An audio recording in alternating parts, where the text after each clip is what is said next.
Good morning, student. So today we will discuss about the chemical kinetic. What is सबसे पहले देखिए kinetics क्या होता है। काइनेटिक यानी कि रेट के बारे में स्टडी करना। अब हमने वर्ड लगाया केमिकल काइनेटिक्स, यानी कि chemical kinetic is a branch of physical chemistry. Physical chemistry की वो branch which deals with the rate of reaction. Rate of reaction का मतलब है कि रिएक्शन किस स्पीड से आपकी फॉलो हो रही है। उसके बाद हम पढ़ेंगे factor affecting rate of reaction, कि रेट ऑफ रिएक्शन को कौन कौन से फैक्टर अफेक्ट कर रही हैं। और उसके बाद मैकेनिज्म ऑफ रिएक्शन, रिएक्शन कौन सा मैकेनिज्म फॉलो कर रही है। तो ये क्या हुआ आपका केमिकल काइनेटिक, यानी कि ब्रांच ऑफ फिजिकल केमिस्ट्री जिसमें हमें रेट की स्टडी करनी है कि रिएक्शन किस रेट से फॉलो हो रही है। तो देखिए ये जो चैप्टर है इसके अगर हम डिस्कस करें कि ये जो चैप्टर है वो जेई और नीट के पॉइंट ऑफ व्यू से भी बड़ा इंपॉर्टेंट है। दो दो क्वेश्चन मोस्टली यहाँ से आ जाते हैं, यानी कि आपके पास मैक्सिमम 4 to 8 मार्क्स आपको मिल जाएंगे यहाँ से जेई नीट के लिए। और सीबीएसई में तो बड़ा ही इंपॉर्टेंट चैप्टर है। या तो कोई थ्योरी आ जाएगी या फिर कोई डायरेक्ट आपसे ऑर्डर पूछ लेगा या फिर आपसे क्या पूछ लेगा, यहाँ पर कोई भी न्यूमेरिकल देके वो न्यूमेरिकल के बारे में पूछ लेगा। क्लियर है। अब हम बात करते हैं कि इसमें इम्पोर्टेंट क्या क्या है जो हमें स्टडी करना है, कुछ जो इम्पोर्टेंट टॉपिक। सबसे पहले हमें केमिकल रिएक्शन और उस रिएक्शन के रेट के बारे में स्टडी करें, यानी कि क्या करना है, हमें रेट ऑफ रिएक्शन के बारे में स्टडी करना है। क्लियर है। उसके बाद हमें factor affecting rate of chemical reaction, कि वो कौन कौन से फैक्टर हैं जो केमिकल रिएक्शन को अफेक्ट कर रही हैं। उसके बाद रेट लो, रेट लो क्या होती है अलग से लिखवाएंगे हम आपको रेट लो की डेफिनेशन अच्छे से। फिर आपको order and molecularity, order and molecularity यानी कि रिएक्शन का ऑर्डर क्या है, 0 भी हो सकता है, 1 भी हो सकता है, 2 भी हो सकता है, इट में भी 3/2। एंड मोलिकुलरिटी कि कितने मोलिक्यूल्स, यानी कि अभी जस्ट हम इन चीज़ों को बाद में डिटेल में डिस्कस करेंगे, मोलिकुलरिटी के बारे में पढ़ेंगे फिर। और फिर हम बाद में पढ़ते हैं आर्हीनियस इक्वेशन। देखिए आर्हीनियस इक्वेशन कहाँ आते हैं, जब भी हमने बोला कि factor affecting rate of reaction, कि वो कौन कौन से फैक्टर हैं जो रेट ऑफ रिएक्शन को क्या कर रहे हैं, अफेक्ट कर रहे हैं। तो उसमें देखिए टेम्परेचर की अगर हम बात करें, प्रेशर की बात कर सकते हैं, कैटलिस्ट, वॉल्यूम, इन सब की हम स्टडी करेंगे कि इनसे रेट, अगर ये टेम्परेचर चेंज करें, प्रेशर चेंज करें, वॉल्यूम चेंज करें या फिर बाहर से कोई कैटलिस्ट ऐड कर दें, तो जो हमारी केमिकल रिएक्शन है उसके रेट पे क्या इफेक्ट पड़ता है, इन सभी के बारे में हमें स्टडी करना है। क्लियर है। तो जब टेम्परेचर की बात करेंगे वहाँ से हमारा एक सब टॉपिक निकल के आएगा जो कि बड़ा इंपॉर्टेंट है और मैक्सिमम टाइम यहाँ से क्वेश्चन आता है, कौन सा, आर्हीनियस इक्वेशन। तो जब हम रेट की बात करते हैं तो सबसे पहले देखिए व्हाट रेट, हेडिंग डालिए, इनकी रेट क्या है आपके पास। Rate is a change in any quantity with respect to time, कि टाइम के साथ किसी क्वांटिटी का चेंज होना ही क्या होता है, रेट। अब हम केमिकल रिएक्शन, क्योंकि हम कौन सा चैप्टर पढ़ रहे हैं, केमिकल काइनेटिक्स। अब हम यहाँ पढ़ेंगे कि केमिकल रिएक्शन में रेट ऑफ रिएक्शन क्या है, कि rate of chemical reaction. Suppose आपका मीडियम क्या है, इफ मीडियम इज एक्वस, अगर आपका मीडियम क्या है, एक्वस है, यानी कि एक्वस में, तो जब मीडियम एक्वस लेगा तो वहाँ पर किसकी बात करेंगे, change in concentration,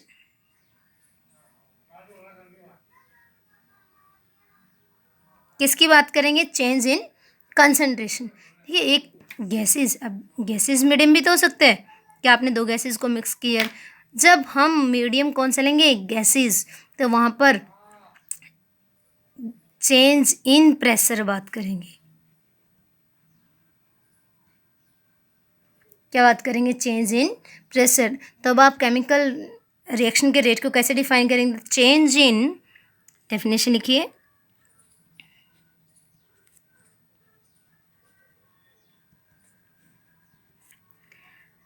the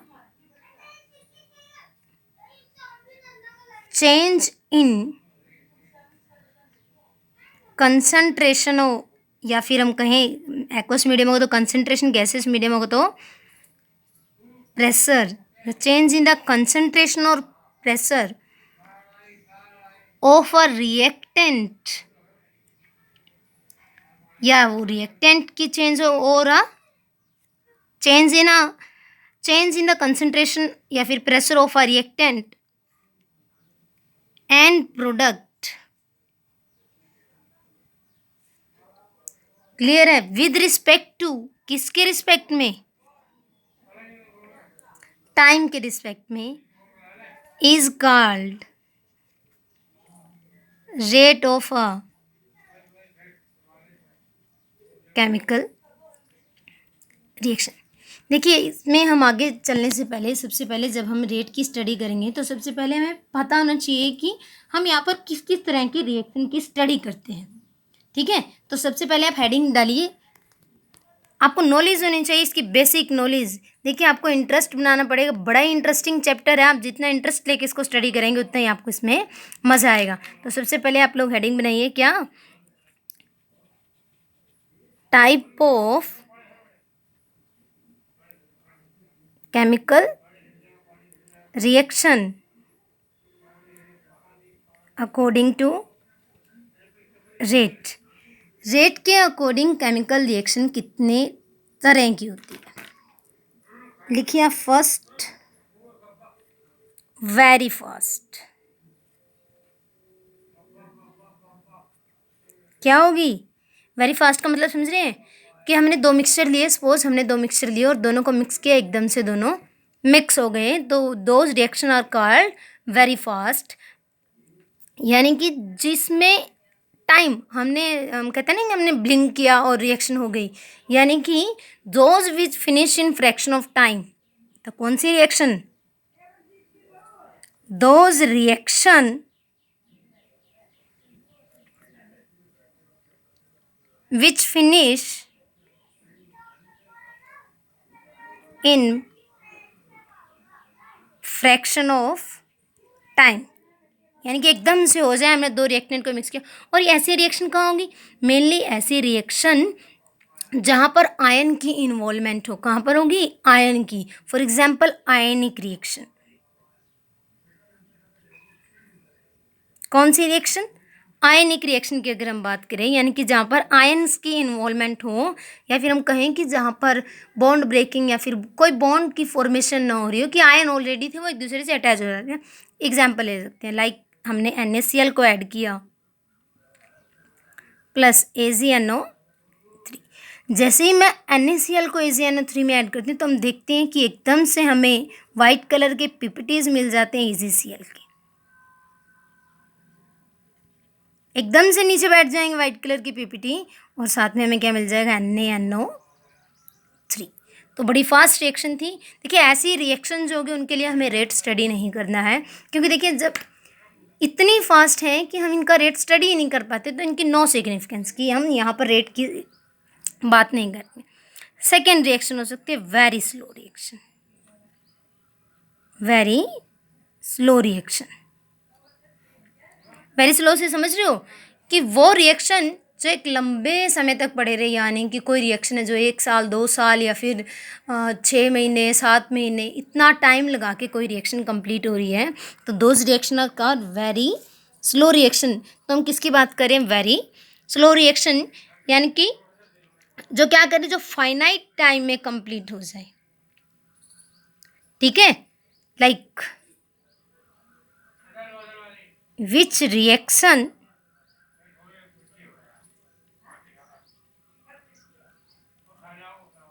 those completed in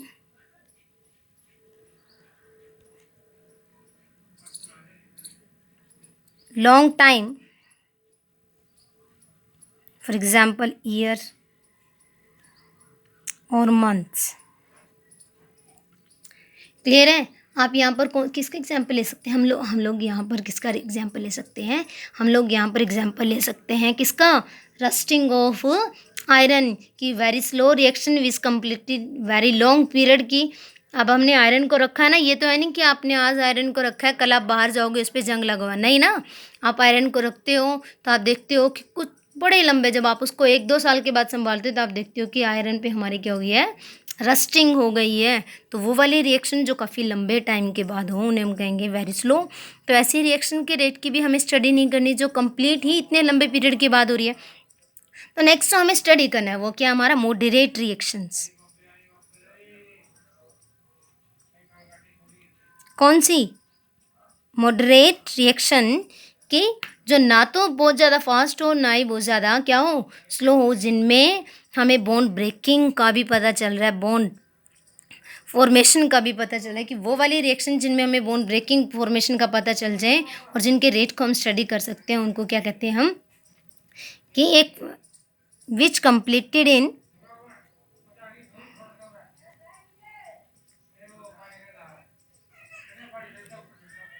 finite time, एक निश्चित टाइम में कंप्लीट हो जाए। फॉर एग्जाम्पल हम किसका लेते हैं, हम एग्जाम्पल ले लेते हैं अमोनिया का। तो NO2 प्लस 3H2 को जब हम मिक्स करते हैं तो यहाँ पे क्या बन जाता है हमारा, देखिए जब भी हम केमिकल काइनेटिक्स में रेट की बात करेंगे तो यहाँ पर हमने केमिकल इक्विलिब्रियम पढ़ा था ना 11th क्लास में, वहाँ पर हमने डबल एरो की बात की थी, ठीक है, कि फॉरवर्ड और बैकवर्ड रिएक्शन। यहाँ पर आप लोग सिंगल एरो ही लगाइए, क्योंकि डबल एरो अगर हम लगाएंगे उसके बाद भी हमें दोनों साइड रेट स्टडी करना है, फॉर्मेशन का भी और डिके का भी, कि कितना डिकम्पोज हुआ, कितना बना है। क्लियर है? तो यहाँ से हमें पहले देखेंगे हम कि कितना ये ब्रेक हुआ, फिर हम देखेंगे कैसे हाइड्रोजन बॉन्ड ब्रेक हुआ कितने टाइम में, फिर हम देखेंगे कि कैसे NH3NH बॉन्ड बने हैं। क्लियर है? तो ऐसे हमें सबसे पहले हमने देखा type of reaction, very fast, very slow, moderate reaction. तो अब जब हमें रेट ऑफ रिएक्शन स्टडी करना है, यहाँ पे हम क्या करेंगे, रेट ऑफ रिएक्शन, ऐसी रिएक्शन के लिए हम रेट ऑफ रिएक्शन स्टडी करेंगे। क्लियर है? तो अब हेडिंग बनाइए,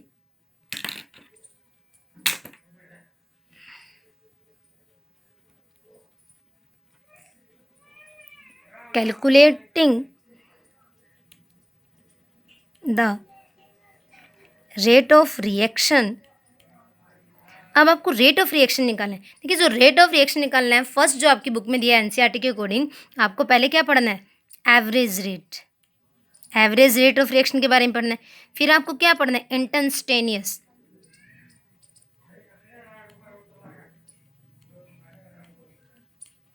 आप प्रैक्टिस कीजिए। रेट ऑफ रिएक्शन को ROR ही हम बोल सकते हैं, कि बार बार लिखने से अच्छा है कि ROR। क्लियर है? तो सबसे पहले सपोज हमारे पास कोई रिएक्शन है, सपोज हमारे पास क्या है, कोई रिएक्शन है, लाइक द रिएक्शन इज क्या है, 2A plus 3B gives you 4C। अब आपको एवरेज रेट निकालना है, तो एवरेज रेट ऑफ रिएक्शन के लिए आप क्या लिखेंगे, देखिए समझिए एक बार, पहले ध्यान से इसको पूरी ध्यान समझिए। ये जो होते हैं ये हमारे इतने स्टोचियोमेट्रिक कोफिशिएंट पढ़ चुके हो ना पहले, जो आगे लगी होती है इनको क्या कहते हैं, स्टोचियोमेट्रिक कोफिशिएंट। तो जब आप रेट ऑफ रिएक्शन लिखते हो, एवरेज रेट ऑफ रिएक्शन, तो क्या करेंगे, जो हमारा जो भी यहाँ पर स्टोचियोमेट्रिक कोफिशिएंट होगा वो डिवाइड में चला जाएगा। तो हम क्या करेंगे, -1/2 del A into del T equal to -1/3 del B by del T is equal to 1/4, देखिए 4 था ना, 1/4 del C divide by del T। देखिए इसे क्या समझते हैं आप, एवरेज रेट यानी कि हमने काफ़ी सारा लंबे टाइम पर इनको स्टडी किया, फिर हम एवरेज निकाल लें उसका कि कितना रहा। देखिए यहाँ पर कितना था, स्टोइचियोमेट्रिक कोफिशिएंट 2 था, तो हमारा डाउन क्या आ गया 2, यहाँ पर 3 था। अब आप लोग बात करेंगे कि ये माइनस साइन मैंने इधर क्यों लगा दूँगा, देखिए ये मेरा क्या है, रिएक्टेंट, ये क्या है, रिएक्टेंट, यानी कि कोई भी रिएक्शन प्रोसीड कैसे होती है, हमने एक रिएक्टेंट लिया, वो प्रोडक्ट में कब कन्वर्ट होगा, जब रिएक्टेंट खत्म होना स्टार्ट होगा तभी तो प्रोडक्ट क्या होगा, बनना स्टार्ट होगा ना। जब रिएक्टेंट खत्म होना स्टार्ट होगा प्रोडक्ट बनना स्टार्ट होगा। यानी कि अगर हम बात करें कि ये मेरा रिएक्टेंट था, ये मेरा क्या है, अभी कुछ भी नहीं, कुछ नहीं बना, तो जैसे ही मैंने कोई हीट दी, कुछ भी कर सकते हैं हम, हीट दी, तो ये क्या हो जाएगा, ये कम होना स्टार्ट हो जाएगा और यहाँ पर मेरा प्रोडक्ट बनना स्टार्ट हो जाएगा। क्लियर है? ऐसी रिएक्शन हुई ना कुछ, कि टाइम के साथ रिएक्टेंट की कंसंट्रेशन डिक्रीज हो जाएगी, प्रोडक्ट की कंसंट्रेशन क्या हो जाएगी, इंक्रीज। तो माइनस साइन सिर्फ यही इंडिकेट कर रहा है यहाँ पर कि ये रिएक्टेंट की कंसंट्रेशन और ये डिसअपियर हो रहा है। क्लियर है? Rate can not be negative, rate negative नहीं होगा, ये साइन सिर्फ डिसअपियरेंस के लिए आया है। क्लियर है? लेट करते हैं, एक और एग्जांपल लेते हैं। फॉर एग्जांपल आपके पास एक एग्जांपल है क्या, 3x + y gives you 2z। तो रेट ऑफ रिएक्शन लिखेंगे, तो रेट ऑफ रिएक्शन कैसे लिखेंगे, ROR, average rate of reaction क्या लिखेंगे, कितना स्टोइचियोमेट्रिक कोफिशिएंट, 1/3। तो change in concentration of x, del change divide by del T is equal to कितना है, minus del Y divide by del T. And product की concentration क्या है, 1/2, क्योंकि बन रहा है इसलिए यहाँ पर हम माइनस नहीं लगाते, तो यहाँ पर क्या हो गया, del Z by del T. Clear है।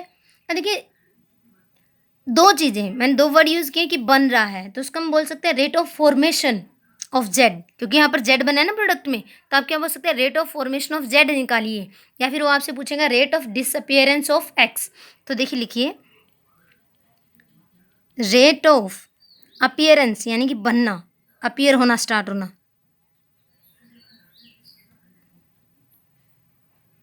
Rate of appearance of Z. तो जेड की अगर बात करें, देखिए अब आप यहाँ पर सोशियोमेट्रिक कोफिशिएंट नहीं लगाएंगे, क्योंकि वो सिर्फ पूछ रहे हैं कि कितना अपीयर हुआ जेड, कितना हुआ, उसका रेट क्या, del Z by del T. ऐसे हम क्या करेंगे, rate of disappearance, suppose X ही ले लेते हैं, तो क्या होगा, del X divide by del T. देखिए अब मैंने एक चीज़ कही है कि rate can not be negative. हाँ, आप लोग बार बार यहाँ कंफ्यूज होंगे कि किस में पॉजिटिव लें। सिर्फ याद रखना है कि अगर मेरे पास रिएक्टेंट है तो वो कम होगा, इसलिए हम वहाँ पर माइनस लगाते हैं। प्रोडक्ट है तो वो बन रहा है, इंक्रीज हो रहा है, किसी चीज़ में इंक्रीज हो रहा है तो दिखाने की जरूरत नहीं है ना, तो इसलिए हम आप लोग मोड ले लिया करो इसका, जब भी रेट लिखते हो तो मोड, बात खत्म। चाहे नेगेटिव हो चाहे पॉजिटिव हो, आपकी ओवरऑल क्वांटिटी क्या आएगी, पॉजिटिव। क्लियर है। तो एक क्वेश्चन लिखते हैं, रेट ऑफ रिएक्शन पे हम एक क्वेश्चन करते हैं।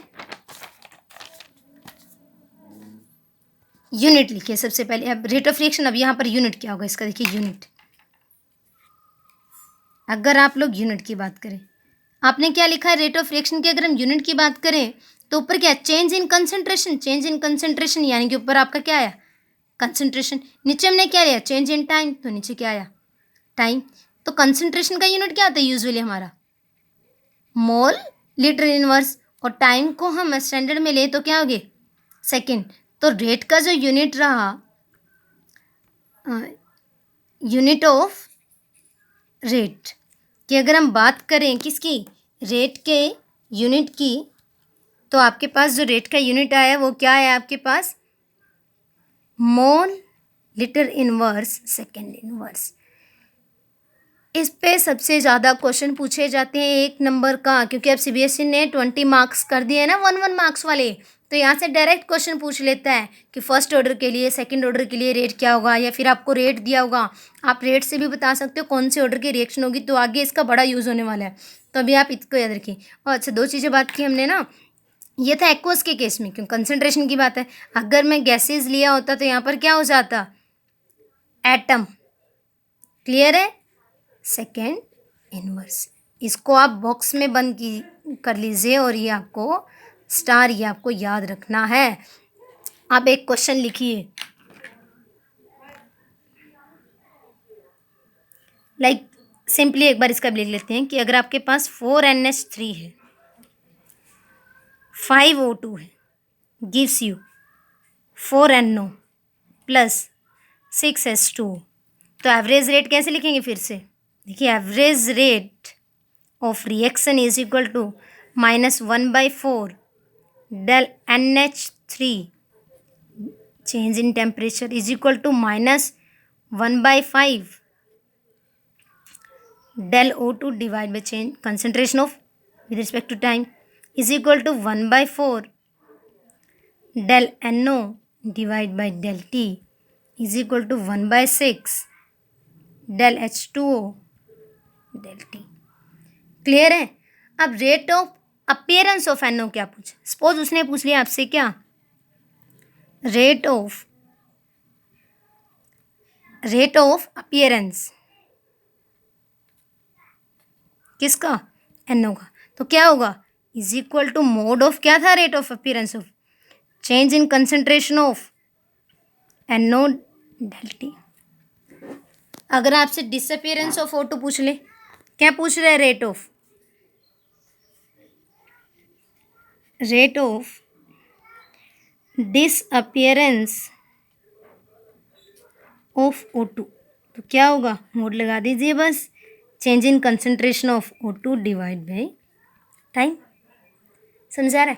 सपोज चलिए एक क्वेश्चन लिखवाते हैं आपको, क्वेश्चन आप जब करेंगे तो आपको क्लियर हो जाएगा। देखिए क्वेश्चन कहता है आपको एक रिएक्शन दी है N2 + 3H2 gives you 2 ammonia.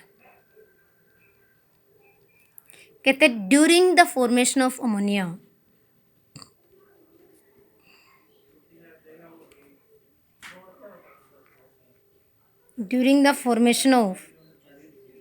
Ammonia कहते हैं कि जब अमोनिया बन रहा है, कहते हैं 2 मोल ऑफ N2 डिसअपियर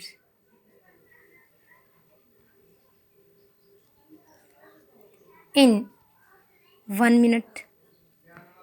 कहते हैं फाइंड द, आपको क्या क्या फाइंड करना है, सबसे पहले रेट ऑफ रिएक्शन, सेकेंड आपको रेट ऑफ डी का मतलब डिसअपियरेंस ऑफ H2, थर्ड आपको फाइंड करना है rate of appearance of NH2 NH3, आपका NH3 कितना बना है। कहते हैं the volume of vessel is 1 litre. कहते हैं जो वॉल्यूम है वेसल की कितनी है, 1 लीटर। सबसे पहले रेट ऑफ रिएक्शन लिखें, तो क्या हुआ, rate of reaction is equal to del N2 divide by del T is equal to 1/3 del H2 divide by del T is equal to 1/2 del NH3 del T। Clear है। ये क्या आ गया मेरे पास, ये आ गया मेरे पास रेट ऑफ रिएक्शन। अब उसने क्या पूछा आपके पास, rate of disappearance of H2। सबसे पहले आपको गिवन क्या कहता है, 2 मोल ऑफ, क्या गिवन है, देखिए क्वेश्चन पढ़िए, कहते हैं 2 मोल ऑफ N2 डिसअपियर, तो rate of disappearance of N2 लिखिए, क्या हो जाएगा, sorry delta N2 divide by del T। Clear है। 2 मोल कंसेंट्रेशन दी है आपको, 2 मोल रेट नहीं दिया, इतना during the formation of this 2 mole of N2 disappear, यानी कि इसकी कंसेंट्रेशन जो हमें कितने मोल डिसअपियर हुए, चेंज इन कंसेंट्रेशन कितना हुआ है, 2 मोल पर लीटर। 1 लीटर पे जब 1 लीटर कंज्यूम हो रहा है तो कितना मोल चेंज हो रहा है, 2। अब देखिए change in time in 1 minute, 1 minute में, तो आप लोग क्या लिखेंगे, 2 मोल लीटर इनवर्स। क्लियर है। 1 मिनट स्टैंडर्ड यूनिट में चेंज कीजिए, सेकेंड, तो आपके पास क्या आया, 1/30, यानी कि 1/330 मोल लीटर इनवर्स सेकेंड इनवर्स। ये हमारा किसका आ गया, rate of disappearance of N2, जो हमें गिवन था, सिर्फ उसी का हमने अभी तक यूज़ किया है। अब देखिए रेट ऑफ क्या निकालना है हमें, हमको रेट ऑफ रिएक्शन लिख दिया हमने, rate of disappearance of H2। तो देखिए हमको rate of disappearance of H2 निकालना है, तो दोनों के दोनों क्या है, इक्वल। क्लियर है। तो rate of disappearance of H2 is equal to, पहले तो लिखिए क्या होगा, del H2 by del T। ठीक, ये दोनों इक्वल है ना, कितना है हमारा rate of reaction, 1/30 mole litre inverse second inverse. ये इसकी वैल्यू है। ये अगर हम यहाँ पुट करेंगे, इसमें पुट करेंगे, तो सिर्फ ये फैक्टर निकालना है हमें। कौन सा फैक्टर निकालना है? ये फैक्टर। तो ये निकालने के लिए ये जो 3 था इसको किससे मल्टीप्लाई कर देंगे? दिस। तो मल्टीप्लाई बाय 3। तो जो आपका आंसर आया वो क्या आ गया? 1/10 मोल लीटर इनवर्स सेकेंड इनवर्स। समझा रहे हैं? हमें rate of disappearance of this निकालना था। ये हमारे पास है, बोथ आर इक्वल। तो ये जो 3 था इसको हमने यहाँ मल्टीप्लाई किया, यानी कि जो वैल्यू आई थी इसको किससे मल्टीप्लाई कर दिया? 3 से। क्लियर है? तो हमारे पास 1/10 आ गया। नेक्स्ट कहते हैं हमें क्या निकालना है? Rate of formation of NH3, rate of appearance of NH3 निकालना है। NH3 का क्या हो जाएगा? Del NH3 divide by del T। ये किसके इक्वल है? ये भी इसके इक्वल है, यानी कि 1/30 मोल लीटर इनवर्स सेकेंड इनवर्स। अब देखिए यहाँ पर क्या था? 1/2, तो मल्टीप्लाई बाय 2, दोनों को इक्वल कीजिए, इन दोनों को इक्वल करेंगे। और इसकी वैल्यू क्या है? ये। तो इसको किससे मल्टीप्लाई करें हम? 2 से। तो क्या हो गया आपके पास? 1/15 मोल लीटर इनवर्स सेकेंड इनवर्स। समझ आ रहा है? ये था हमारे पास एवरेज रेट। अगर वो किसकी बात करें कि हमें क्या निकालना है? Average rate. समझ आ रहा है? अब उसके बाद हम बात कर सकते हैं किसकी? इंस्टेंटेनियस रेट की। किसकी बात कर सकते हैं?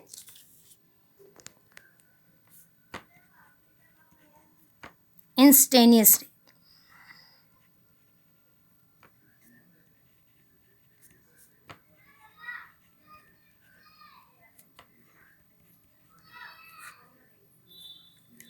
ये जो टॉपिक है ये हम नेक्स्ट वीडियो में डिस्कस करेंगे। और यहाँ से मेनली यहाँ से आपको 1 या 2 नंबर का न्यूमेरिकल डायरेक्ट आ जाता है, क्योंकि यहाँ पर आपको कैलकुलेशन नहीं करनी।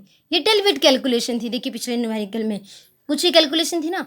तो ये जो टॉपिक है बड़ा ही इंपॉर्टेंट, और यहाँ से बहुत बार क्वेश्चन पूछा जाता है, मेनली CBSE हो या JEE हो, नीट हो। तो आपको इसको बड़े ध्यान से करना, और इसके जितने भी न्यूमेरिकल आपकी बुक में दिए उनको आप अच्छे से सॉल्व करेंगे। होप सो आपको मेरी वीडियो पसंद आई हो, और आप मेरे चैनल को लाइक करें, सब्सक्राइब करें, एंड आपको रेगुलर अपडेट और वीडियोज़ प्रोवाइड होती रहेंगी। Thank you so much.